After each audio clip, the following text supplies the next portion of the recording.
Chapter 59. Loggish Fugel awoke with quite the headache. His wounds had not been bandaged, nor cleaned, nor simply attended to. They had been healed. Completely. Loggish was relatively confident that the life-threatening situation in which he had barely escaped had cost him several ribs, at least cracked. He knew his right foot had been crushed, and he remembered being burned badly right before losing consciousness. To suddenly find out that he was in decent physical shape caused a jolt of surreal before any comfort arrived. What was more surreal was the fact that the young man expected, if he woke at all, to wake in a hospital or perhaps a medical ward. And Loggish found himself alone in a tremendous, massive aquarium.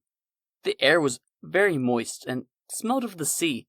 All around the gigantic interior of the huge vessel he was aboard were immense, flat viewing screens, side by side, among vast glass paneling, behind which floated strange aquatic animals.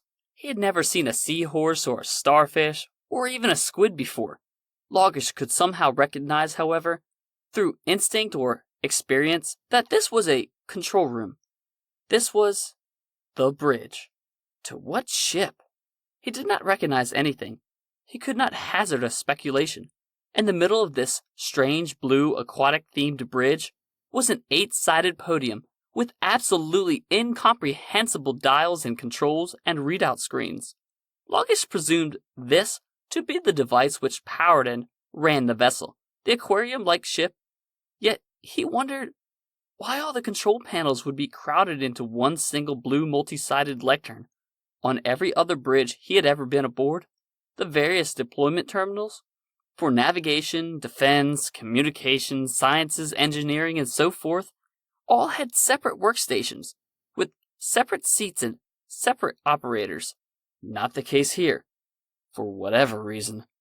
Loggish left the wool blanket which had been draped upon him to stand, stretch, walk around the enormous aquamarine bridge, with its spectacularly vivid Arctic and sapphire navy and ocean and chrome color scheme. He wound round in an ever-shrinking circle, only to find himself drawn to the control console of the bridge. At the instant the young man touched the lectern, a powerful woman's voice shouted from an intercom overhead. "Hey, hands off!" Excuse me? So you've resumed what you call consciousness? Fantastic. All healed, like the game, Operation? Except easier. I'm sorry, who? Loggish was confused. Can you get out, please? Wait, where are you? Are you in another room? No, I am the ship. I need you to leave now. Loggish Fugel stared about wildly, with raised hands at chest level, desperately looking for an exit. I can't, who are you? I'm perfect. The ship. Kapes Ilonekork Ves Traveler asked me if you woke, would I please ask you to leave? Please leave. Where? Loggish looked around a massively huge circular aquarium. He could not find a door to save his life. Outside, the impatient woman overhead repeated. How? Walk, for God's sake. I can't. Are your legs insufficiently operating? No, I don't see a door. There is no door. Now leave. How?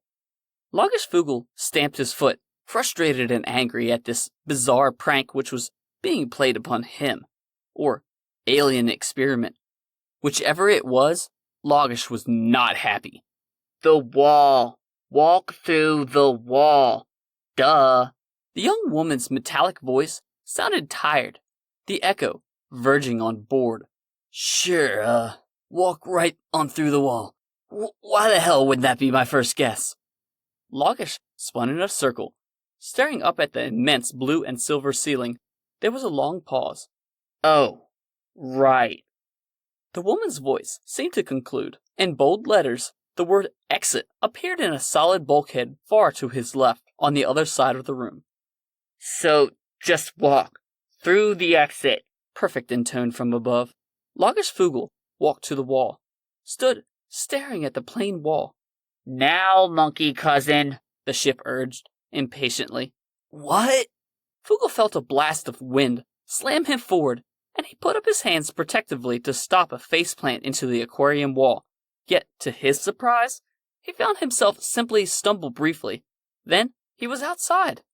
His boss, D3, and the only person he recognized, was staring at the enormous sun in the crimson heavens above. Next to her was an old man, a very attractive woman in black leather body armor, and some stranger in dark blue suit that sported bright blonde hair. "Ah, you're up," said the stranger in the blue suit. D3 approached Logis. "How are you feeling, kiddo?" Fugel touched his head. "I can't believe I'm alive, honestly. We hit that whatever it was." "Pedge," said the stranger, as if that meant anything to Logis. Fugel looked at D3. "What about what happened back there?"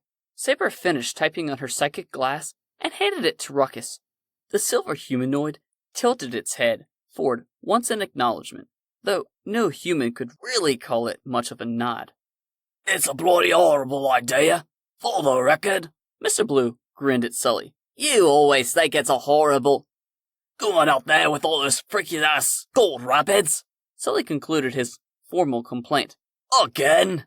It's been 100 years, the Time Lord debated, grinning firmly in place. "Sully," Saber said, "shut up." Loggish Fugel watched in complete bewilderment as the Silver Rapids Collective transformed before his eyes into a metallic, chrome-wired skiff. "Now what in the hell?" "You," Saber said to D3, "shut the Fugel up." D3 attended to her confused intern Loggish as Mr. Blue explained to him in the background. "Ruckus has become our makeshift ship. After downloading basic schematics from our time agent's friend, futuristic psychic link glass-like device. You'll get it." "Psychic glass?" Saber crossed her arms. "It's just called a psychic glass. What is so hard about that?" "All aboard!" The Time Lord stood abnormally straight and tried to whistle like a train conductor. The group stared at him as he failed miserably, simply puckered his lips and spoke the word "whoop," then produced a small bit of a spittle. You got that idea." Mr. Blue frowned as he cleaned off his tie. Saber shook her head and herded Sully, then D3 and Loggish Fugel aboard Ruckus. The retired Commodore looked down at the Silver Rapids Collective metallic deck. "Not bad." He stamped his foot twice. From an aft motor came two resounding thuds in response. Sully grinned. No. The intern, Loggish Fugel, was protesting to D3 after boarding. "If we go back to that island..." "Damn it, Fugel." D3 pointed at the silver benches on the deck. "Sit the hell down. We need to get to the bottom of this, not just for Mercury Dayside, but because I want to put a stop to whatever the hell is going on. This planet can become settled. It doesn't need to be destroyed. I want to know who plans on destroying it, and I need to know why.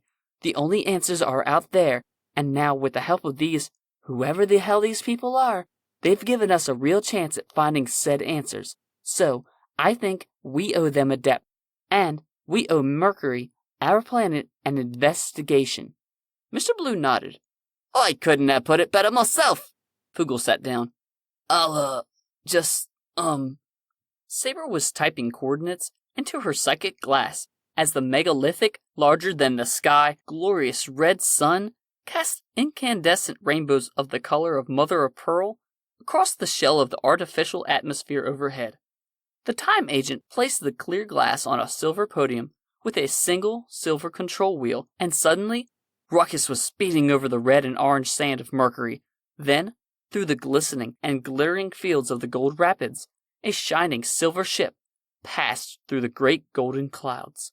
The speed made the hot air feel more dry, more oppressive. The moisture dropped noticeably the closer and the faster the silver ship, with its crew of time travelers and guests, sped toward the mysterious silver sea. "Very incongruous." Mr. Blue's eyes were half-crossed, focusing on the island that lay in the distance. "How so?" Saber asked. The Time Lord looked down at his new left wrist, which he did not particularly like, and his absent time watch, which he liked even less. I don't have the information in front of me, so obviously I'm going on my temporal instincts. The time agent nodded. That's an important skill, not an instinct. It's one which you may need to pay attention to in order to develop it. You aren't a natural Time Lord, so... So you keep reminding me? And pray tell, whom gave you all this information about High Lord Temporal's capabilities? The bloody well absent yet fabled architect? No, Saber answered. Black. The Time Lord said nothing. Occasionally, Saber's training took over, despite her affection for her friend or ally. What are your instincts pointing you toward? The time agent asked, trying to prompt the Time Lord into revealing what could be valuable insight or information. Mr. Blue stared out at the silver sea vacantly. Dr. Dolko, remember? And her wife. What was her name? Miriam Dolko Frost, Saber answered. The physicists? They were there with us on Vrem in 2667. Right, where we met Deceit. The Time Lord was prompting the time agent now. Saber said nothing.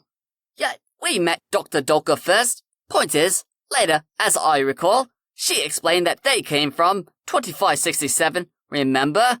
For now, my guess is that Dr. Dolko and her wife, Miriam, are there, on that island, helping EMC2 and the Gold Rapids put together a horrifyingly new weapon, the Platinum Rapids, to break this planet apart. For profit? Or worse? Mr. Blue looked at the time agent. With no response, the Time Lord answered his question for her. Or worse, for deceit. Saber looked ahead. Mr. Blue continued to stare at the beautiful time agent, puzzled by her silence. Then, slowly, he tore his gaze away, fixing it on the silver sea. D3 stared at the Time Lord in the blue suit and the time agent in the black armor. Good God, who the hell are you people? Saber leered back at her. D3 sat down, even with the question unanswered, and in a very, very rare moment, decided to be quiet for a couple of minutes. Loggish started to raise his hand. D3 slapped it. Just shut the Fugel up, D3 shouted. I mean it. Shut up, Fugel. Don Rothlanders III finished a whisper. Loggish Fugel was the only one to notice that, as the Silver Rapids skiff they were aboard drew closer to the island, in the far distance, the Gold Rapids weren't working anymore. En masse, they had morphed into humanoid forms, a giant army in the distance. Standing motionless, they watched the travelers aboard Ruckus sail closer to the island. Loggish Fugel had tried to warn those around him, tried to raise his hand, to be polite. But his boss told him to shut his mouth. So Fugel did what he was told, and he shut his mouth. As, in the far distance, a massive army of golden soldiers stared on.